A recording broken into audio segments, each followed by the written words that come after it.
காலை வெளிச்சம் விழும் நொடி, மனம் துயிலில் இருந்து எழும் நொடி, நம்பிக்கையின் சுவடு பதியும், நேர்வழி பாதை திறக்கும்.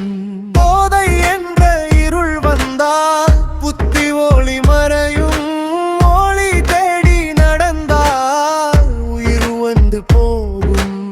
நபியின் வழி அமைதி, அதுவே நம்ம தைரியம்.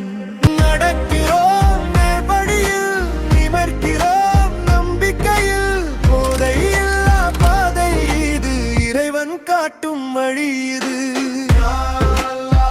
வழிகாட்டு, இளைய மனம் காப்பாற்று. யா அல்லாஹ், வழிகாட்டு, இளைய மனம் காப்பாற்று. இளமையர் வார்த்தை, இறைவன் தந்த பொறுப்பு. ஒரு தவறு பல கண்ணீர், ஒரு முடிவு பல தலையுறை. காலடி ஒப்பொன்றிலும் துறா ஒளி சேர்ந்தே வரும். ஓடும் இந்த உடல்கள் உம்மத் கனவை சுமக்கும்.